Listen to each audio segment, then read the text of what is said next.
This video will focus on this 1.3-inch TFT LCD display with ST7789 driver, which offers a clear 240 by 240 pixel resolution, perfect for various projects. It uses an SPI interface for fast communication with microcontrollers.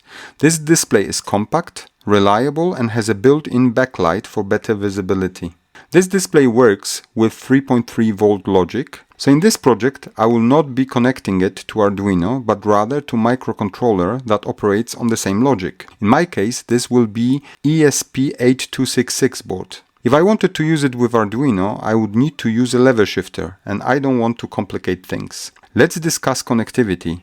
And for this particular one, the manufacturer tried its best to confuse the hell out of me. Let's look at the pins. The VCC and ground pins are self-explanatory. The backlight pin is also straightforward, and it will be connected to the 3.3 volt pin. Things start to get confusing when we look at the next two pins labeled SCK and SDA. These are the labels depicted on this clip art, but on the module I actually have, these labels are SCL and SDA, which are normally used for I2C devices. And as I stated previously, this is an SPI device. These are the usual SPI pins used when working with Arduino. But I will be using ESP board, so here are equivalent pins for ESP. So SCK would be our clock pin, and SDA will be our master out slave in MOSI pin. Since the display is not sending anything back to the microcontroller, the master in slave out MISO pin is obsolete, which is why we don't have it here. And finally, where in the world is the chip select pin?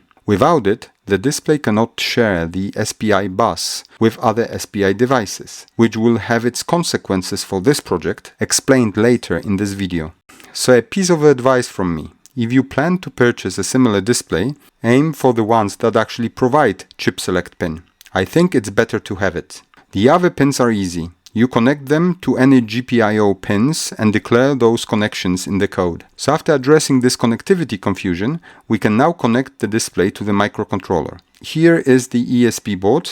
We are connecting ground and VCC first, then the clock goes to pin D5. On ESP, SDA goes to D7, reset goes to D2, DC goes to D1, and as stated before, the backlight goes to the 3.3 volt pin. So we have a display connected. Before we can display anything on it, we need to properly initialize it. This part of the code will be the same for all the sketches we'll go over today. We start by declaring the necessary libraries. The first two are not standard ones, so if you do not have them, you need to download them in zip format from GitHub and install them in Arduino IDE. Then we need to specify the pinout of the TFT display. Once the pins are defined, we can declare the display module. In the setup function, we need to initialize the display. SPI mode 2 is an important option. Some examples that came with the library did not have that option set, and without it, the display did not work. Then we set the display orientation. The display is 240 by 240 pixels, so there are 4 ways you can orient it, described by values 0 to 3. Let's display a sample bitmap.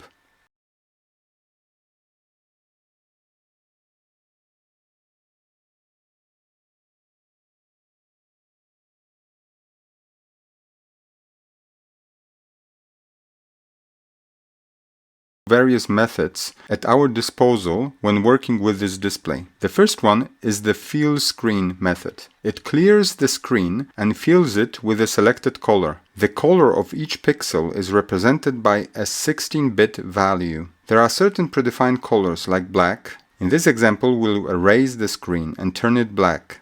There are a bunch of other predefined colors: white, red, green, blue, cyan, magenta, yellow, orange.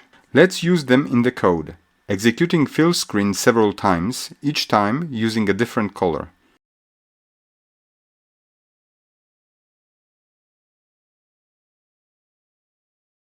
Great! We are not limiting to just predefined colors. You can get other colors as well using color 565 method. This method requires 8-bit input parameters for red, green and blue from the standard 24-bit color representation and this function converts that color into 16-bit representation that our screen requires. Let's have a look at the 24-bit representation of shades of purple which are not predefined in the TFT display library. We can execute fillScreen 5 more times using the color 565 method and the RGB representation of these 5 versions of purple. In this footage, those colors appear more like shades of blue, but in real life they are more purplish. Moving on to the text handling method. You have a method to set the text size. Sizes available are from 1 to 5. You can also select the text color. Here we use 16-bit color representation as well. We have a method to set the cursor position from which you would print the text. Finally, we have print and println commands which print the provided text. The second one starts a new line after printing. Let's write a simple sketch that will demonstrate the full potential of a display when it comes to showing text. To avoid multiple occurrences of setting text size, color, and cursor position, we'll create a custom function. This function will take the desired size, position, color, and text as input parameters. Inside this function, we'll execute the method to set the position, size, and color, and then print the text. Before we start printing, let's erase the screen to black, and then we can execute the custom function each time for different text, using different position, size, and color. Very nice. Moving on to the methods for drawing shapes and graphics. There are quite a few of them. Draw pixel draws a single pixel at the specified location. Draw line draws a line between two specified coordinates. Draw rect draws the outline of rectangle at the specified location of the top left corner with a given width and height. Fill rect draws and fills the rectangle with a selected color. Draw circle draws a circle with a given radius at the specified location for its center. Fill circle draws the same circle but fills it with selected color. But there is more. There is a method for drawing just vertical lines, which requires the line height and the coordinates of the starting point. In a similar fashion, there is a method for drawing horizontal lines. Draw triangle draws a triangle using 3 specified coordinates. Fill triangle works just like the corresponding method for rectangles and circles. And last but not least, the draw bitmap method is for displaying monochrome bitmaps. Enough of boring definitions. Let's write some code to output some cool graphics on that display.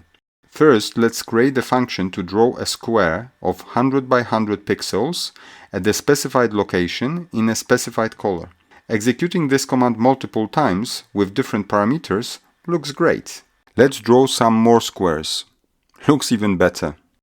Now here is the different function that displays a filled square of the specified size and color in the middle of a screen.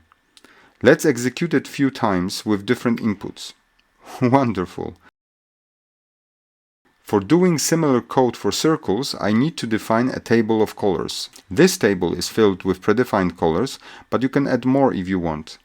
Now we can create yet another custom function. This one clears the screen, calculates the number of colors at our disposal, specifies the center of the screen, the radius of the circles we are planning to draw, and the number of them. Now we have a for loop that draws 20 circles, each rotated by an angle calculated as 300 degrees divided by the number of circles multiplied by the circle index. To determine the center of each circle, we employ trigonometric functions. It's a refreshing change to use them for something fun. All that's left is to select the color from the color table, and we can draw the circle. We draw the remaining circles, waiting 300 milliseconds in between each one. Now that looks cool. For the fillRect method, I will not write new code. All I need to do is switch the method, and the result will be completely different.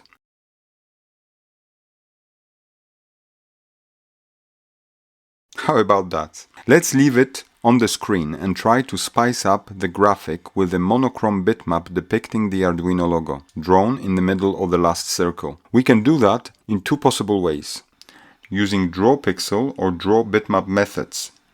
For both, we have to select the bitmap with the logo first and convert it into a table of bytes that we can incorporate into Arduino code. If you watched my very first videos on this channel, you might have come across the video on creating animations on small OLED displays. In this video, I was using an online tool called Image2CPP. Let's use it again. Inside this application, we need to open our bitmap. Let's scroll down. Here you have an option to generate Arduino code, and you can see the generated code here. Now you can copy-paste it and use it in your code. The first way to display the bitmap on the screen is using drawPixel method.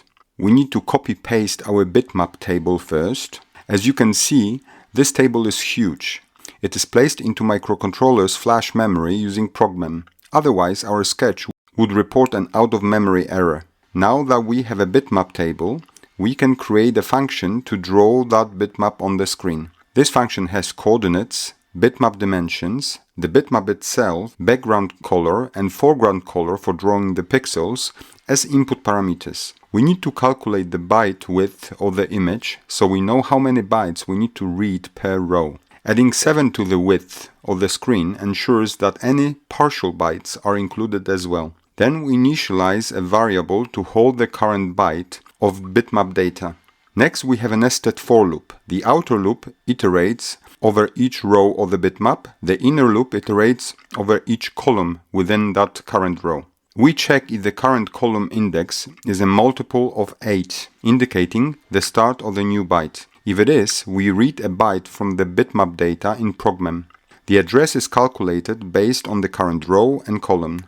Then we check if the current pixel is set or not set, and depending on it, either the background or foreground color is used to draw the pixel. When the pixel is drawn, we shift the bits into the current byte, one position to the left, to look at the next pixel in the sequence. The function is ready. Let's execute it for the bitmap with Arduino logo. And there you have it. The second method to achieve a similar result is by using the drawBitmap function. There is a key difference though. In the previous method, you could control the colors of both foreground and background. With this, you only control the color of the logo you are drawing. The pixels not set in the background remain untouched. So only the pixels belonging to the logo are changed inside this cyan circle. Let's revert the change and display the logo using the drawBitmap function this time. The result is identical. We have captured quite a lot of sketches in this video. Let's combine them and run them as TFT screen demo.